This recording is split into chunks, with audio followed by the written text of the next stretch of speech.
Welcome back to Euros Weekend, the best Yu-Gi-Oh show on earth that we're streaming live on Twitch, on Facebook, and even on YouTube.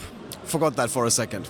We have some of the national champions in the house. We already featured them. They have been showing why they won their national championship, did really, really well in the feature match, and now we're upping the ante. We got players that did not just win a national championship, they won a European championship in the past. We talked to him earlier in an interview. Now we got him here in the feature match. In the blue corner, it's Samir Bachar from France. Please come to me. Hey Samir, how's it going? You're still undefeated. Yes. Sorry. No worries. Did you expect to go undefeated? Did you prepare that much? Yes, I'm much prepared for this event. Okay. And you said that in our interview that your goal is now to go to the World Championship. So far so good. What was your hardest match today? I'm playing versus 4 Sky Striker, 1 Thunder Dragon, and 1 Trickstar. Okay. And what was the hardest match? Match of 5. Match 5. Yes. Which deck was that? Sorry, I don't understand. What did your opponent play in round 5? Opponent 5 is good. No, what deck did he play? Me playing a Sam. No. Sorry. Okay, Samir, have a seat. Don't give away what you're playing. You used to be a champion, man. Okay, his opponent from Croatia, Luka Forjan. Hey, Luka, come to me. We don't have that many players from Croatia in the feature match normally, and also in the tournament. But you promised me that the guys on Twitch are gonna go crazy for you. Why is that? Are you all, you know each other? Is it like a small community? Yeah, so like Croatia is a really small Yu-Gi-Oh community, so we all know each other and we're all like really good friends. So it's like a very big local spread out over the entire country. Yeah, that's pretty much it. All right, you're also undefeated. Yeah. What was your hardest match today? I don't know, today has been like pretty easy. I played against 5 Salamangreat, which were all 2-0s, and against 1 mirror match that was 2-1, so like today has been pretty good for me. Okay, what do you hope to play against? Is Salamangreat the matchup where you're like, yeah, I can defeat them easily? Yeah, I mean, Salamangreat and Strikers are basically like buys, so like I hope to play as many. Okay, you hope to play as many as possible. All right, so I'm going to be super curious and be watching the chat to see if really people are excited for Croatian players, so please have a seat as well. All right, you did already do the die roll at the match before we moved you over here. Samir won the die roll, and you decided to go first, if I'm not mistaken. Yes, Samir wants to go first. All right, with that, the stage has been set. Our players are ready. Let's take it away, guys. We got Marcello Barbarian and Daniel Neville on commentary. Welcome to round 7. We have 2 more rounds to go today at the European Championship 2019 in Utrecht. We have 2 great players here. Both of them are undefeated going into this round. Samir, in fact, was the European champion back 3 years ago at Berlin, the first time that we were there. Yeah, he was one of the first French players to actually accomplish that. We remember the French community was just going crazy. There were a lot of people actually chanting. Exactly. At like very late into the evening. Yeah, on that Sunday night. he is really good today. I think along with Tom Rose, he's probably considered one of the more cheerful players we have in the game. Yep. You can always see him with a smile. It's always great to, honestly, just talk to him. Like he seems like he's enjoying himself and playing Yu-Gi-Oh all day long.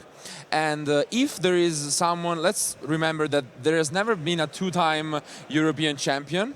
So if there is someone that can do it, it could be Samir. For so sure. Right now he's 6-0, and his opponent, I'm actually familiar with him. He's from Croatia, he's Luka, because he was at the Hungarian National Championship that I won. There were a lot of Croatians actually at the event. Unfortunately for them, their plan didn't quite work out, but he's a good player. We did play against during the Swiss. Right. And he's here today with a Thunder Dragon deck. So he said that he thinks the Salamangreat is a buy. Free win. Which is a bold statement, to be honest. And Samir is playing it. Yeah, Samir is playing Salamangreat. And you know, Salamangreat and Thunder are the 2 kind of big decks for this event. You know, we see Orcus being featured, but like we've discussed a lot, Artifact Lancia hits that deck really hard. And as such, you know, we haven't seen much Orcus today on the feature match. So we will need to see how much of it is actually converting forward. But yeah, talking about just the matchup itself, I do agree that it is a pretty good one, but I mean, Samir is still a former champion. He's not your everyday Salamangreat player. Exactly. So I'm pretty sure this is not going to be a bye for Luka. It will be quite a back and forth match. Samir is playing quite a unique deck list, so I'm definitely excited to see how this will go out. Our players are ready. Let's just go to the table. Matchup that is very dice roll dependent because game one, it's super important for Samir to be able to go first. We've seen that Salamangreat has much more difficulty breaking through the established Thunderboards than vice versa. Especially because Samir is playing a lot less hand traps than the usual build. Yes. And as you can see in his hand, he is playing multiple copies of the traps. Not really what you want to see. Like, he opened both. Hopefully the last card is good. Okay, Buffalo is a good addition. Because otherwise his hand was not looking that good, yeah. Yeah. Buffalo is great here with Spinny, particularly as he's going first. He'll be able to summon the Buffalo, make the Bailings, sending Spinny, which will then be able to summon itself back to give him access to Salamangreat Sunlight Wolf. And it's pretty good to chain block the Ash Blossom as well. Yeah. So you usually put the Buffalo as chain link 1, that way you're both guaranteeing that you're not drawing into the Sanctuary and that Ash Blossom is not able to negate the Buffalo. So here though, he needs to draw one of his Gazelle. Honestly, the chance is very high because Gazelle, Cyanide Mining, or Circle are all really good draws, and he does get the Gazelle. Drawing the Gazelle is even sicker because it sees the Spinny going to graveyard, and so it can activate and just summon itself for free. So it's gone from kind of a rocky opening to pretty much where he wants to be here. He is going to have at least 3 pieces of interaction. Potentially the Sires as well. So this hand, I think if there is an hand that's going to change Luka's mind about the Salamangreat matchup, it is going to be this one. Yeah, and there's one key card that Samir is playing that really can make this a favorable matchup for him, which is Super Polymerization. The ability to just tear apart the Thunderboards with this card is very high. He hasn't seen it here, but it's definitely something that even late in the game, it's very impactful. It looks like he might actually have it. He does have it. So if we were thinking Luka was wrong now, I think that's guaranteed. Oh, he didn't use the Spinny there. Yeah, he still has the Spinny because he got to summon Gazelle. Yes, but why didn't he summon it to go into Stalio? That's... I mean, I guess he might have banished the Jack Jaguar with the Desires, and that's why I was unsure on whether he should have gone for Desires first. I think the safest play was just to go for Stalio into the Jaguar, and then switch, so...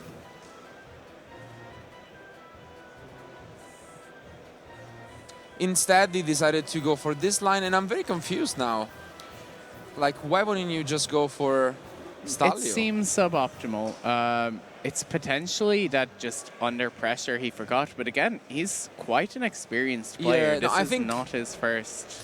The only explanation is probably that he did banish the 1 copy of Jaguar, but then I'm still thinking, if you're playing only 1 copy of Jaguar, why would you ever Desires before? Yeah. He already has access to the full Salamangreat opening, so he should have definitely tried to go for Stalio first and then Desires, trying to get the Anthrops. Anyway, this is still a fantastic opening, so... Yeah, I mean, this is the sort of opening that could end the game on this turn, even with Thunder Dragon being able to do so much with a 6-card hand. The Crusadia engine is, again, really showing its strength in this matchup, being able to summon to the zone that Sunlight Wolf points to. And I don't think we're seeing Crusadia effect, even though you usually want to try and force the Roar on the Rage. And this is why the Crusadias are just so good. They are an incredible matchup going first that allows you to play through Lancia after siding. But if you're playing against a Sky Striker or Salamangreat, they are even extenders going second, which is unbelievably, like, what more can you even want from the cards? Exactly. I mean, Luka is capable of playing every single card in his hand this turn effectively.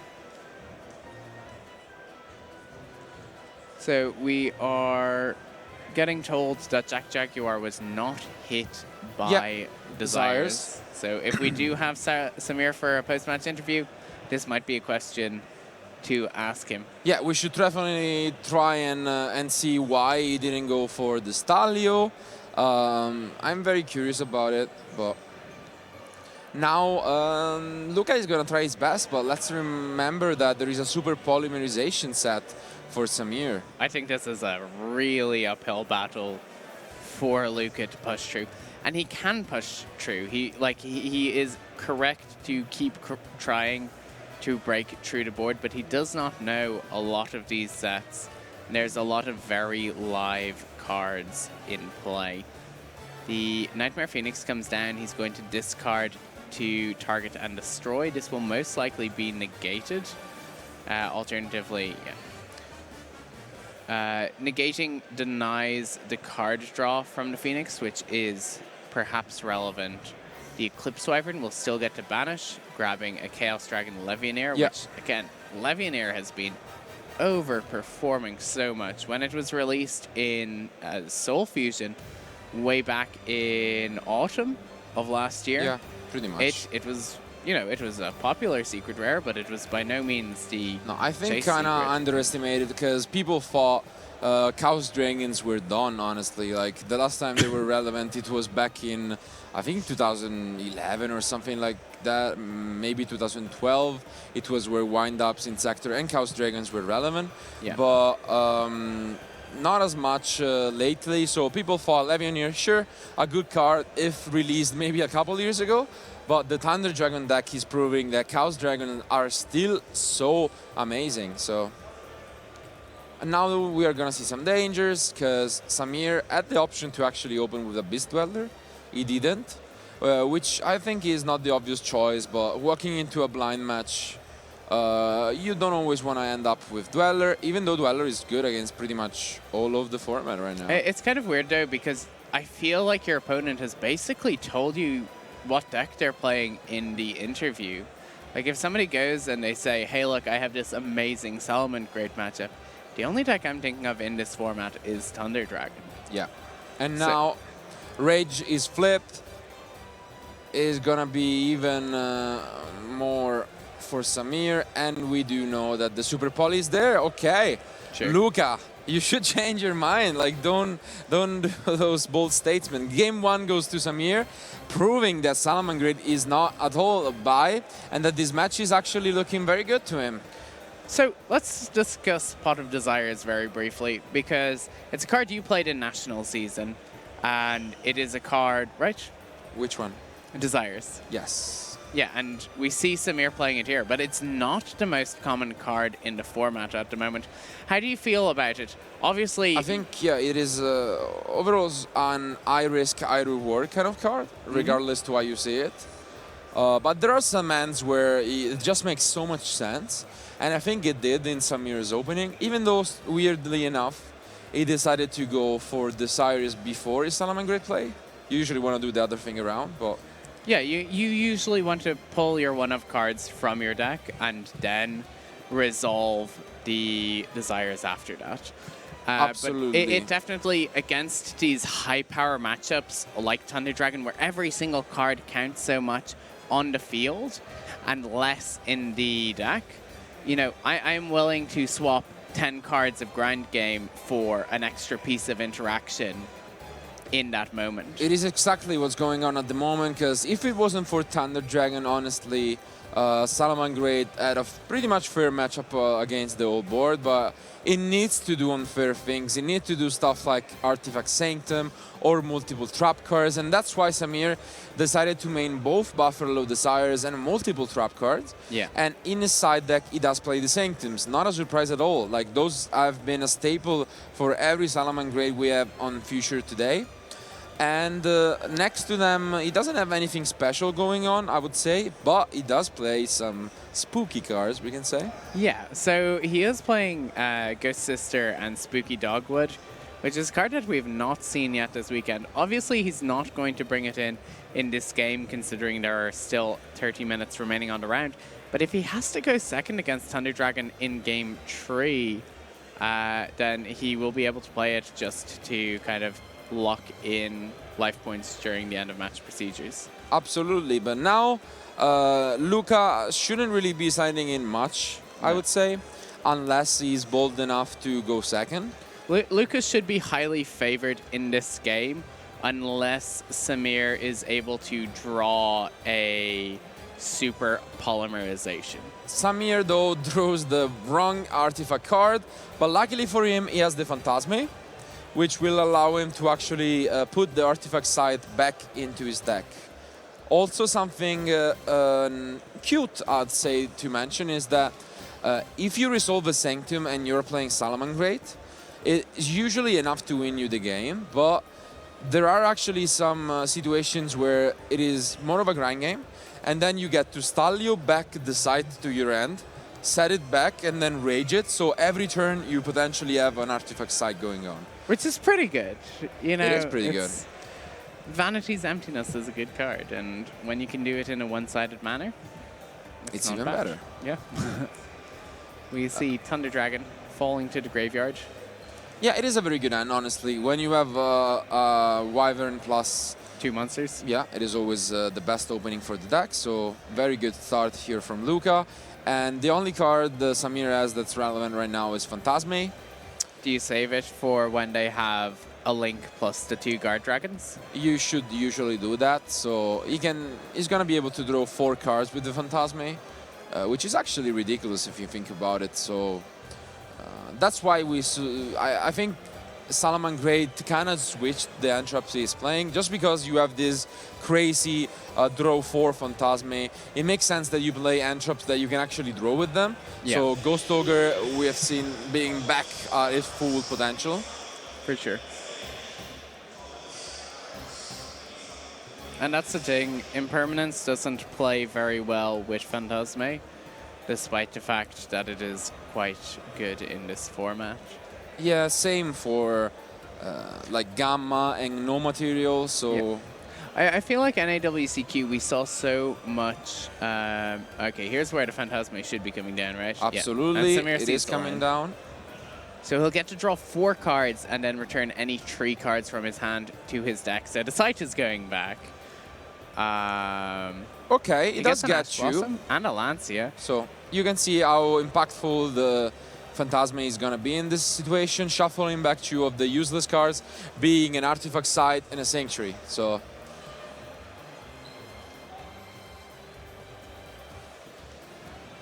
do you think it is enough though? Because it seems like Luka is such a good hand that he might not just be enough. So I'm not convinced. Again, we've seen that Lancia is not sufficiently impactful by itself.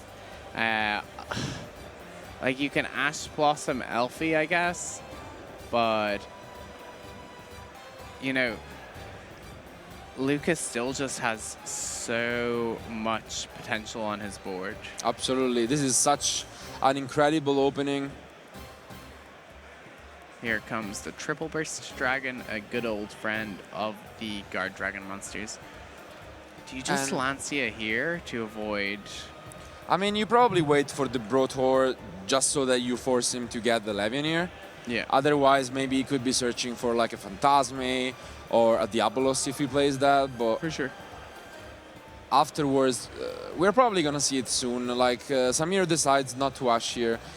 He wants his opponent to think he doesn't get much going on. Yeah. So maybe he gets greedy in going into a Saruya, and then the Ash potentially can do more. But Yeah, I think you need to Lancia at this point or very soon, because otherwise negations are going to start coming down. yeah, but there are no cards that can actually negate it, so it's fine. It's not like a pendulum, I mean, pretty much. if Luka were playing Crystal Wing Synchro Dragon instead of this hot red dragon, I agree, but you are willing to take the risk, I would say, because usually it's not working out. And now we should probably wait. Yes, Yeah, you can okay. see Samir chaining the Lancia there. It is going to shut down, and this is going to hurt. Honestly, like, there are 3 useless cards now in Luka's hand. yeah. And it did hurt quite a bit, to be honest, because he got greedy. So he got greedy, he used all of his dragons to make this. So he's shut down from the Hieratic now. All he can do is really summon a Colossus here, which I is mean, absolutely summoning a not. Colossus is not terrible. But it's not what he wants to be doing. Not even close to being as good as it could have been.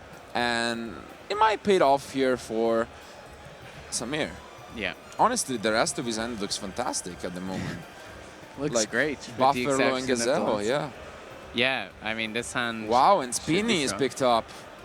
So fantastic opening here. I think we might see a 2-0 from Samir potentially. And Luka, words at the beginning of the duel, might actually go back to haunt him. Let's see if this comes down, especially because he has the Phantasme. Yeah, the So Phantasme is so relevant because it protects him from the Hot Red Dragon. this is unbelievable. And I think he's siding into Fusion of Fire as well. So if he still has the Fusion of Fire in his deck, he can go for the OTK. Did he not search for Sanctuary? Yes, Colossus. Yeah, of course he can't. But still, It quite an doesn't matter. impressive one. He is, after drawing two very He live chose cards. even Sanctum. Wow. Yeah. This is incredible opening from Samir, showing why Buffalo is such a good card at the moment in the deck. As we were saying, if you're playing Salamangreat, it is the fairest decks of the format. You need to do unfair things. You need to do and put unfair cards in your deck. And for Samir, those unfair cards are Sanctum, Super Poly, and I guess Buffalo to draw into them even more. Yeah. And what's great here is the Sanctum can summon another copy of Lancia. So he just knows that Luka, even if this goes to a following turn, Luka just won't have playable cards in his hand. He will only have the card that he draws for turn. But yeah, here he's free to do pretty much whatever he wants, to be honest. And let's see if he still has the Fusion of Fire. Of course, being shot from the Sanctuary Search does matter, because usually the way you OTK with the Fusion of Fire is through the Sanctuary Reincarnate effect, let's call it. Yes, exactly. With the Itleo. But we have also seen some players using Clock Lizard, which is something that we might see later on this weekend. There's a lot of fun Cybers cards that you can kind of mess about with in the Salamangreat deck, which is quite cool to see. Absolutely. I mean, we saw Lady Debug, and then after that got hit, we now see Buffalo is really taking its place. And, you know, I feel like Buffalo, when it's resolving for value, it's just so much more impactful than the Debug. I would definitely agree, and I would not be surprised if we saw many deck lists this weekend actually cutting the debug completely. Yeah. For three copies of Buffalo. I mean, is this deck playing Debug? I don't think I don't he believe is. so. Yeah. Yeah, I think most of the Salamangreat we've seen so far are just on triple Buffalo. Yeah. I mean, it is the version that got the most success at the NA WCQ last weekend, so it makes sense that it got basically replicated this weekend. So Yeah.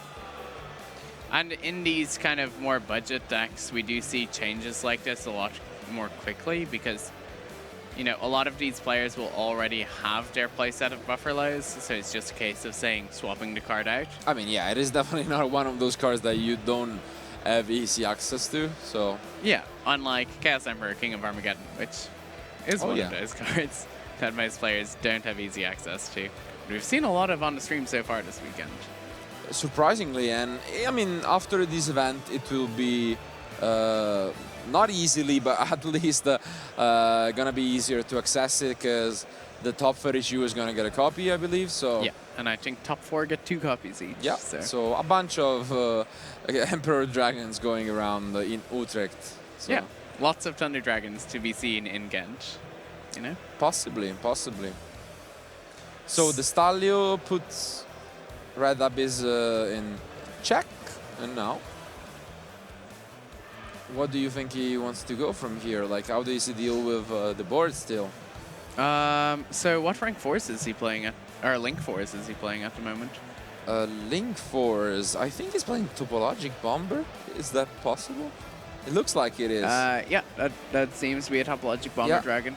So surprisingly, he is playing Topologic Bomber. Bomber Dragon isn't great here on this board. It isn't.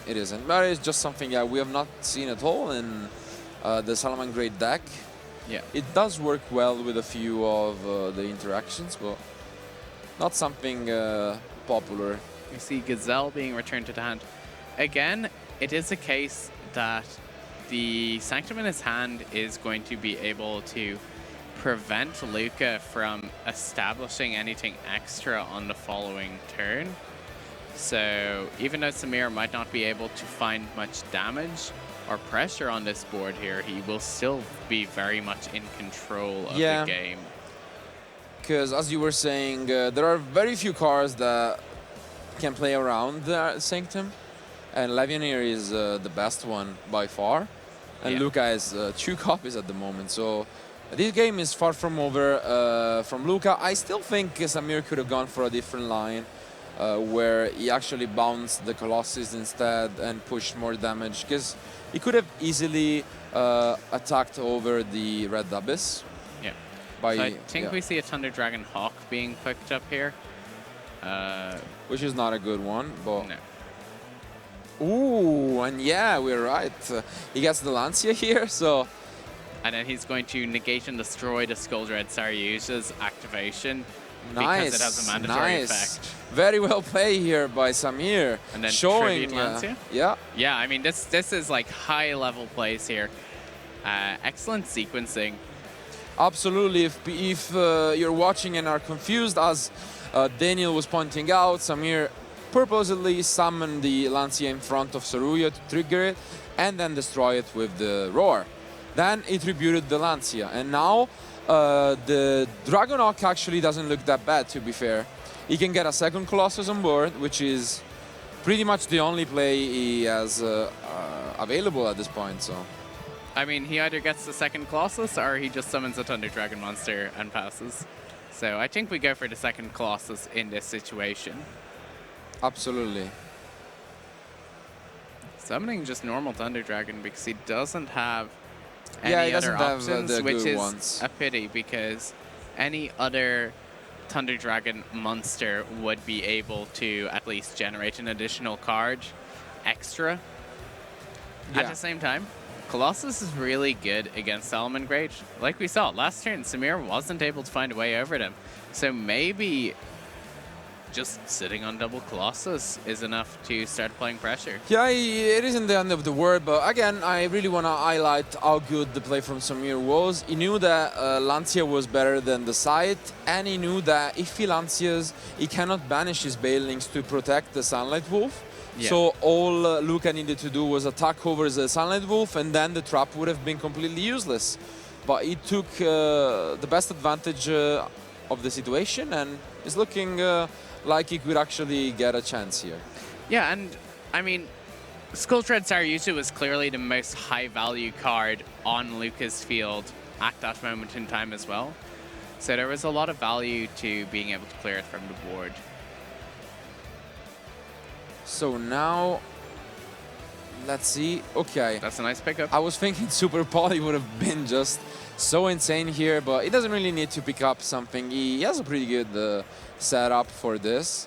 The only thing I am worried about is that he needs to end this game as soon as possible, because he's not going to be able to just Lancia every turn. So yes, exactly. At some point, he is in a position where he either needs to win this game or he needs to move to the next game because he doesn't have access to Salamangreat Pero.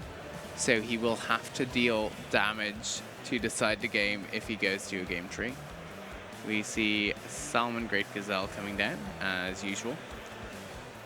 This is going to send Will of the Salamangreat by the looks of things. So Will is sent to the graveyard. Colossus still showing how it is a pretty good card, honestly, because having both the searching and the protection effect is relevant. So even though your deck doesn't really rely on searching cards, it is a very powerful monster just because it can protect itself so well. Yeah, we see Jaguar coming out. Now he has access to some rank 4s.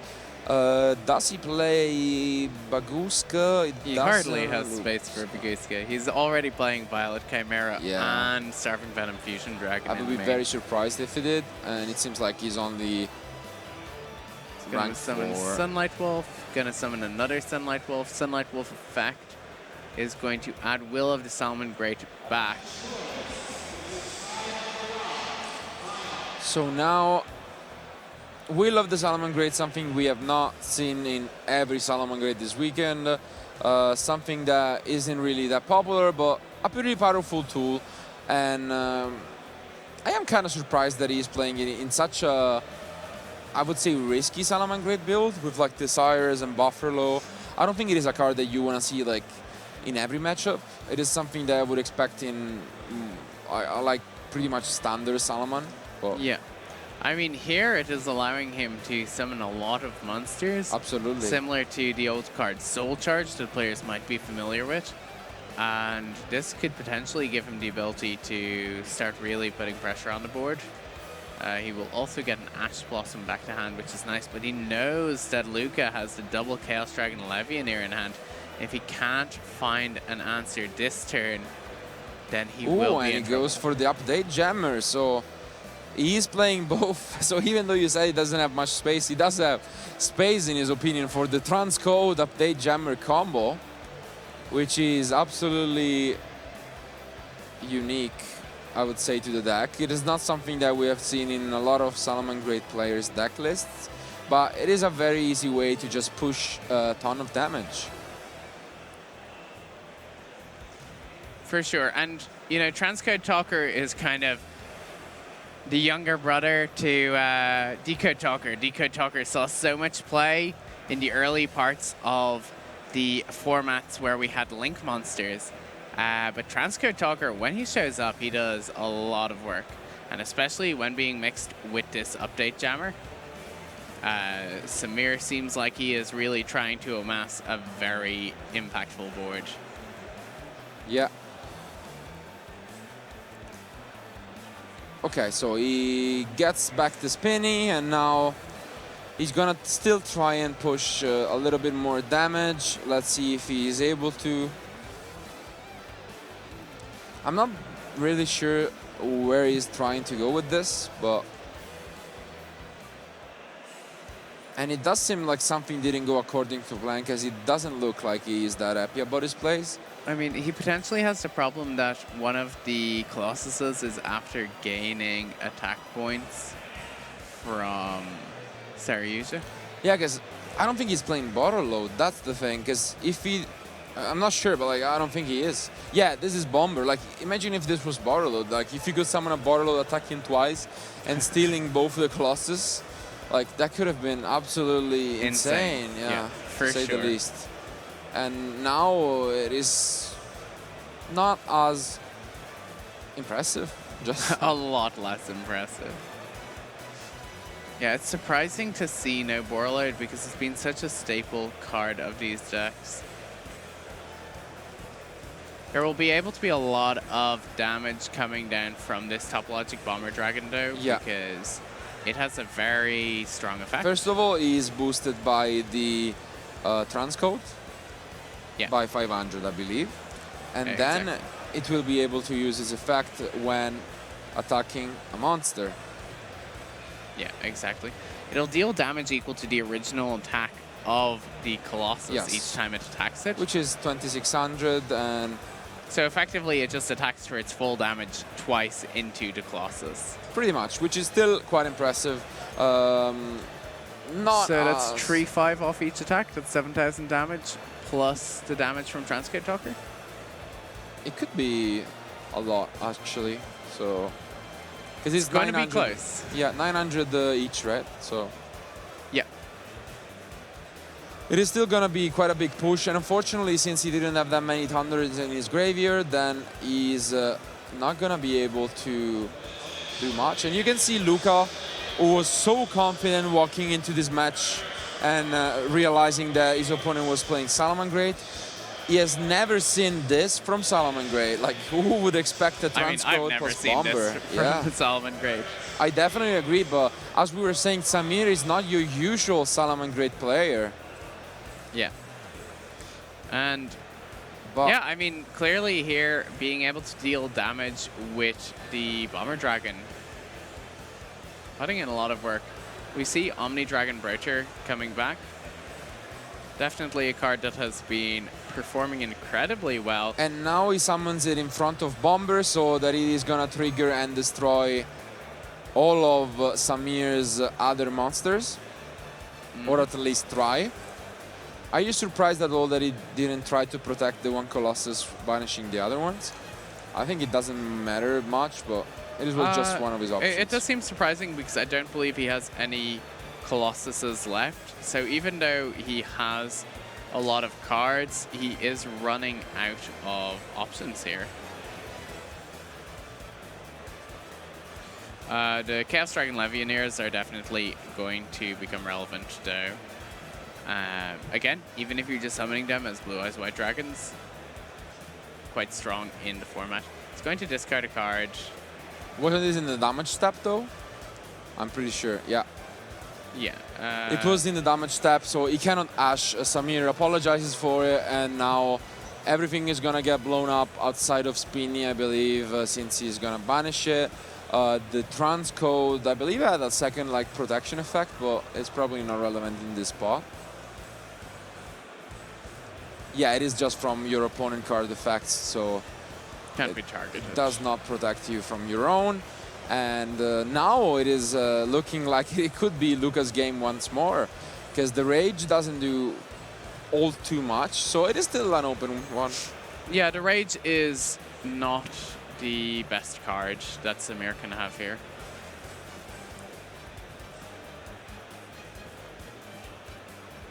Realistically, Samir needs to be considering whether or not he can win this game at this point, because time is ticking down. He has 10 minutes remaining to try and seal up the match. And I think if we go to end of match procedures, then Luka is definitely favored out of the two decks. But you're forgetting about the Spooky. Ah, oh, that's so Samir. Oh, yikes. So this in it. So yeah, Samir.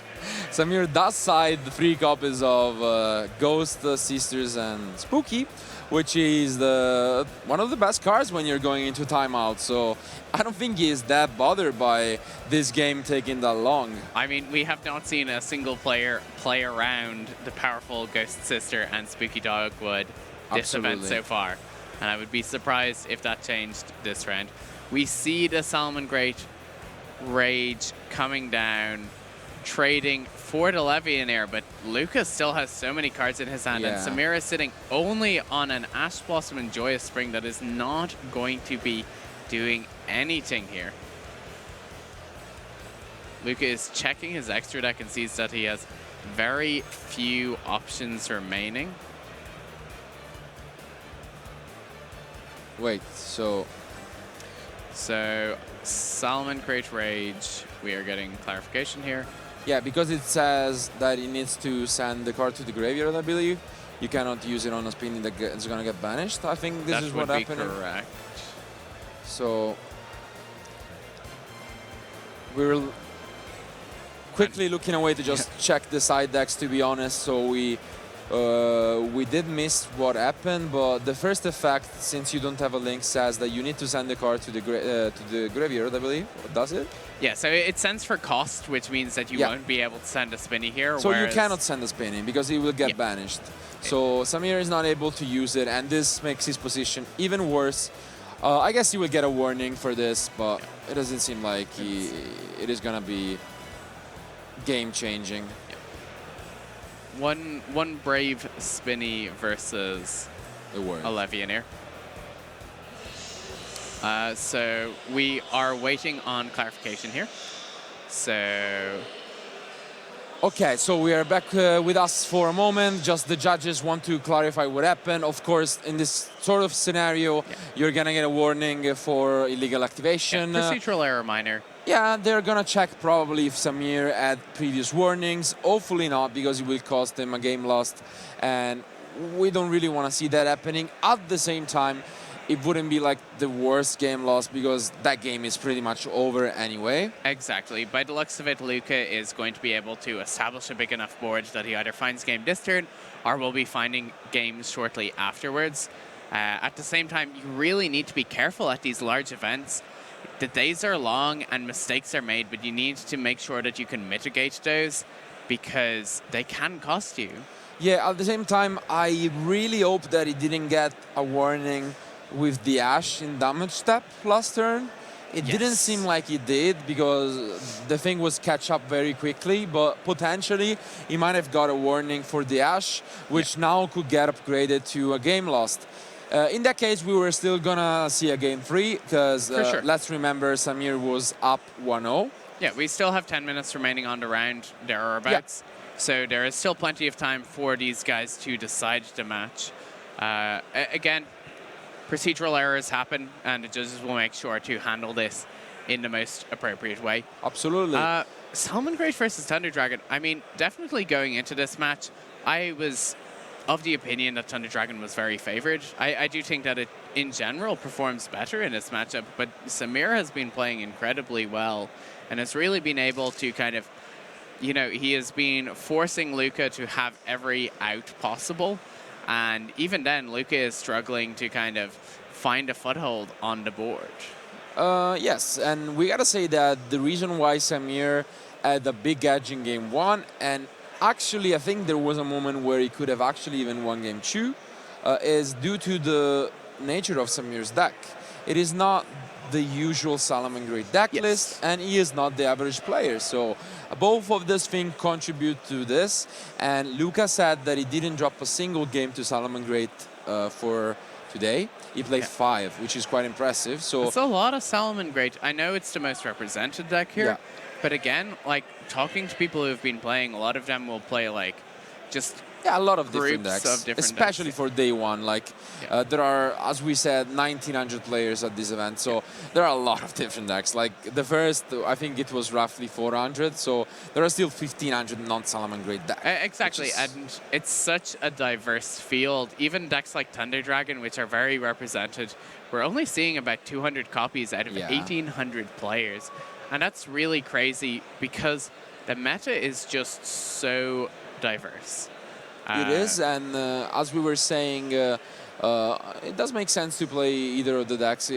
What we're seeing this weekend is just a confirmation that you need to play something that you're comfortable with, just so that when you are getting to this later rounds, as a reminder, this is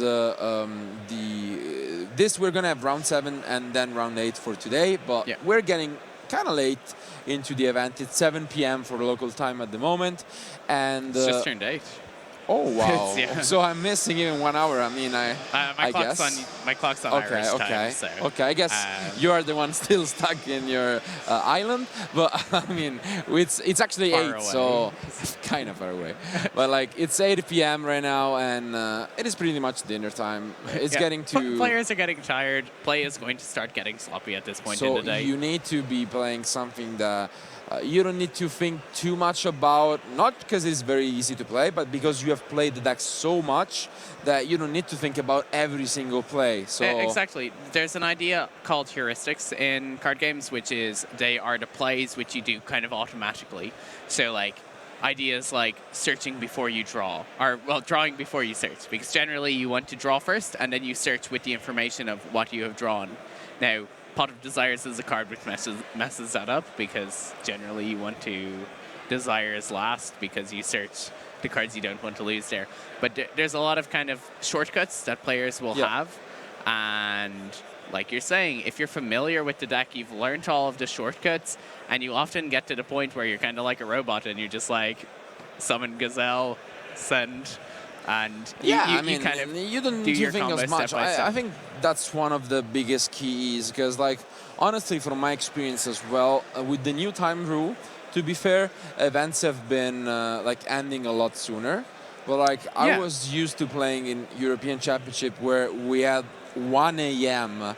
last round on day 1. I mean, that was the case when Samir took the European Championships in Berlin. We were finished around 1 or 2 a.m. Yeah, which means that you're gonna be playing as a zombie almost. Yeah. And I do have a lot of, I don't know, I don't tend to get that tired while playing, but I remember like all of my matches from like the later rounds where my opponents were just so sloppy. And if you can just keep your focus, eat, drink, whatever, and you're gonna be fine, and you're gonna be better than your opponents, honestly. I think everyone we are all humans, as we were saying, so we do get tired, and you just need to prepare, because when you're going to when you're going to locals on the weekend, just 5 maybe rounds. Yeah, Like, I mean, if don't you know. have 5 rounds at your locals, it's a big locals. Yeah, exactly. And again, stay hydrated, eat food, make sure that you are like feeling calm going into your rounds, because otherwise you're burning a lot more energy. Like something that I like to do in between rounds is I'll often just put headphones on, listen to music, and kind of zone out a little bit, and Sure. just kind of you get yourself back into a more comfortable kind of headspace. Because if you're playing a match and something goes wrong, or even if it goes really well and you're excited, you know, you kind of it can influence how you are playing, because there is a level of emotion involved with playing games like Yu-Gi-Oh, and you need to be capable of managing those as well as managing your energy. The players seem to have sorted the issue, so Yeah, we're getting basically the response now from the judges. As we were saying, the rage could have not been used in this scenario, so Luka is able to continue his play. It doesn't seem like Samir received the game lost.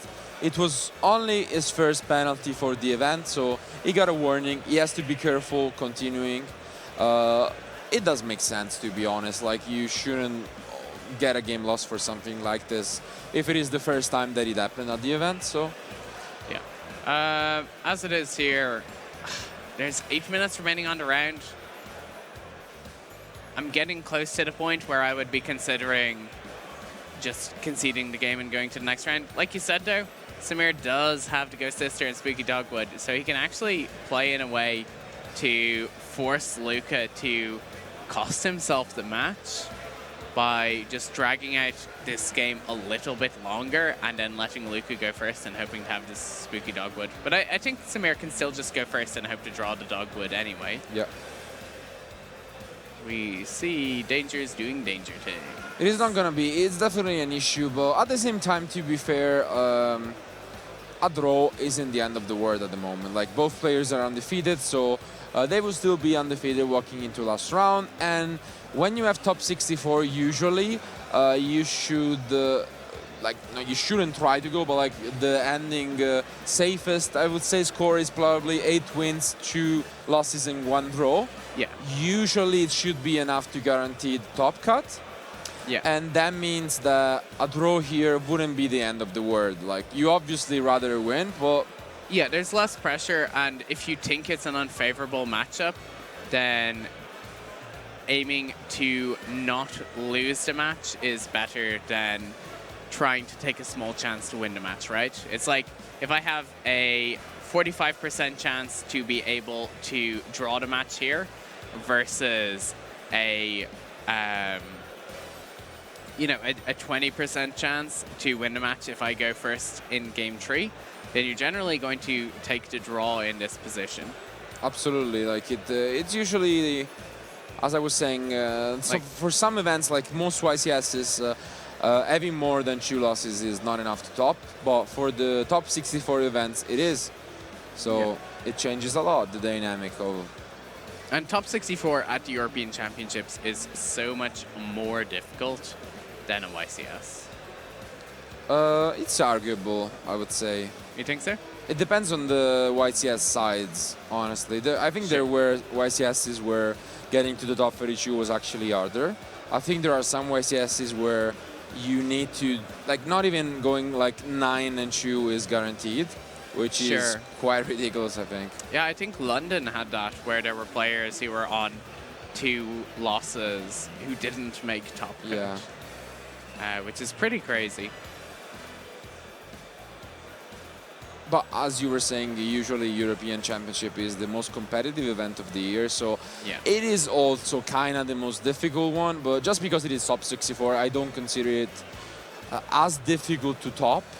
To win, probably, because like people are gonna put their soul in the line, because it is the only chance that every player outside of 8 has to go to the World Championship. So. Yeah, and the World Championship means so much to these players. Getting to go and represent your country at such a prestigious event. I think the World Championship for Yu-Gi-Oh! Is probably the most prestigious card game tournament in the world.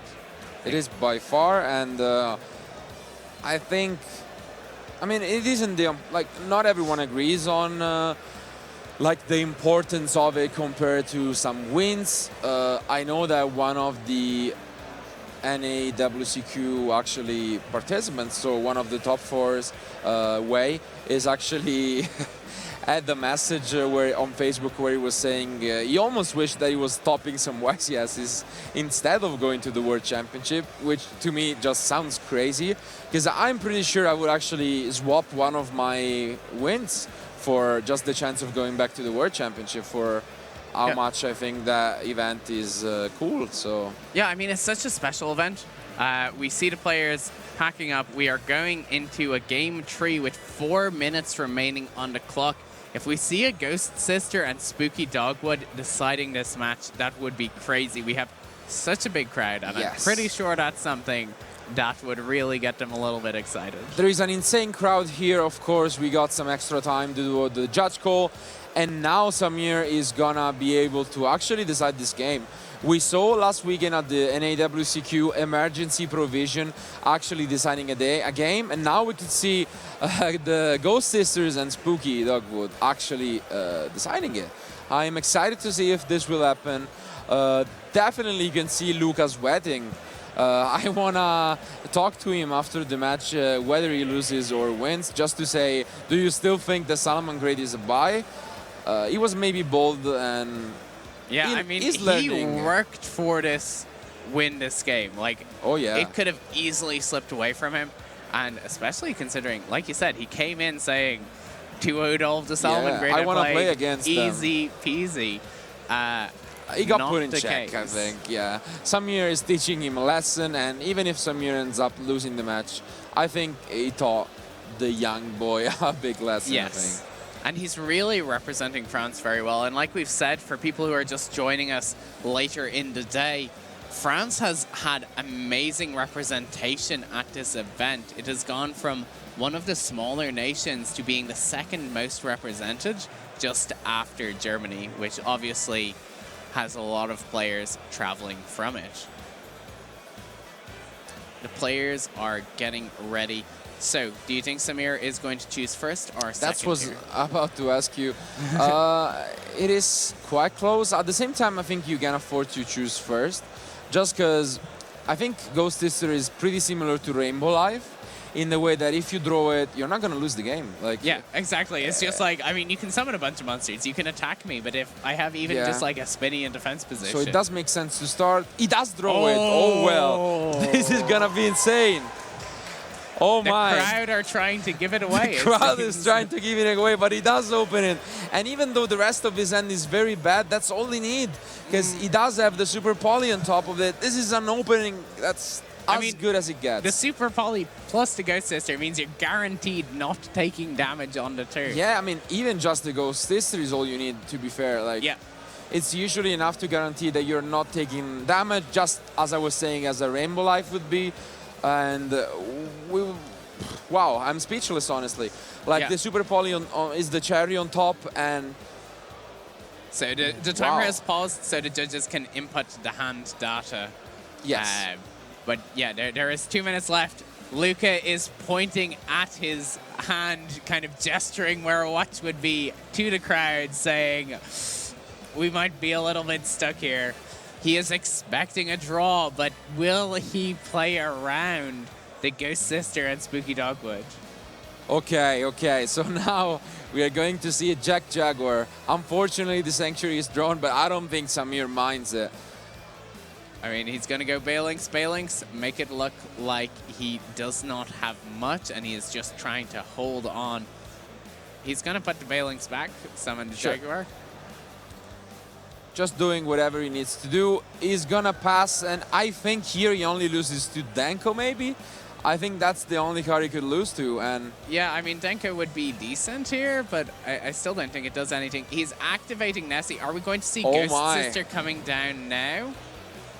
Yeah, and Ghost Sister is played. The first time we have seen this on a European And you can see him smiling. Oh my! Luka is completely blown out here. And Nessie has to summon. This is going to be free life points for Samir. The crowd is going crazy. They love this. Yes, you can see Samir just getting so excited, hyping out the crowd. The Ghost Sister is what he has in his deck for, and it is working out for him. Other players might have cited the Pyro. It would have not worked out here. Samir has the Ghost Sister, and this is looking like it is gonna be his game. Let's see if Luka can even do anything about it. There is 16 seconds left, but Luka does have his full main phase to do something, but he has no sources of direct damage.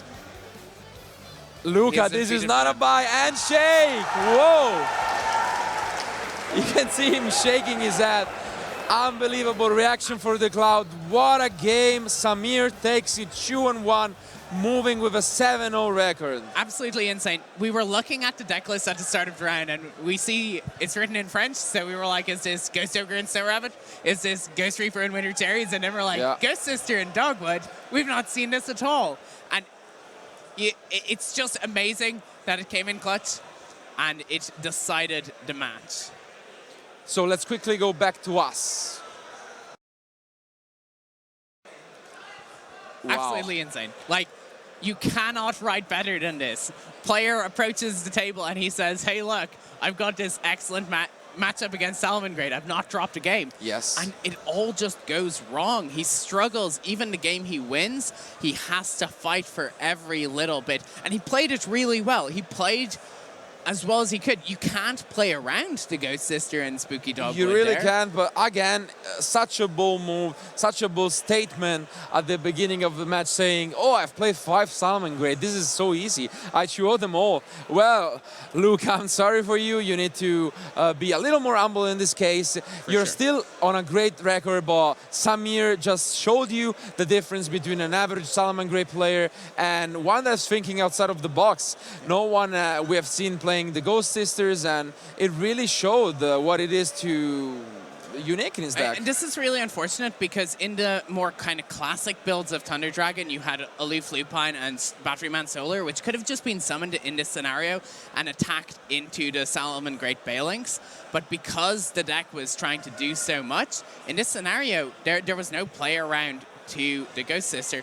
Obviously, if the set card was a Salamangreat, like Roar or Rage, it could have caused issues anyway, but the kind of safe play wasn't there. Absolutely. There is nothing really to add to this. Samir had an incredible show. He is 7-0, looking so good to top of this event. All he needs is probably one more win and a draw, maybe even win an X3 record. He might be able to do it since he's fantastic tiebreakers. Attempting to go for the second time European Championship. We'll go over to himself and Ollie to hear from Samir.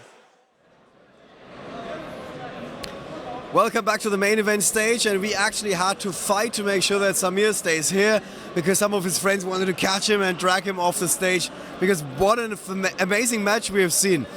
What was that like for you? Could you believe what's happening in the feature match? Yes, I like this feature match truly. Yeah.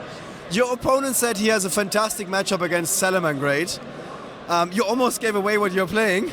And now you are playing the deck, but you got a very different take. What made you play this version of Salamangreat? I'm sure this version of Salamangreat because thinking is little more consistency versus all matchup if you lose the dice roll. And I can playing easy versus all on trap in the Yu-Gi-Oh! Actually. Right. And it was such a back and forth. I mean, you gave him a hard time, even in the game that he won. You got so many answers that he had to fight like tooth and nails just to get the win. How did you end up with this build? Did you just playtest a lot, or did one of your friends come up with this idea for this deck? Tu as bien testé ce deck, ou c'était l'idée d'un ami de toi, ou comment est-ce que tu as fait ce deck? Okay. It's my idea. I big playtesting. Just a God Sister is not my idea. It's the idea of Paul. Sorry? Just a God Sister is not my idea. It's the idea of Paul Schuff. Okay, oh, you work. Oh, Paul Schuffenecker. Yeah, right. Paul, who we also want to feature this weekend.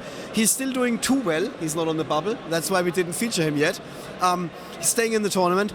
So you guys are playtesting a lot together every day, or what's your schedule like? How often do you test together? How often do you play together? Donc, Paul et toi, vous avez... Ryan is helping us out with the translations. No worries. Testé ensemble beaucoup, ou...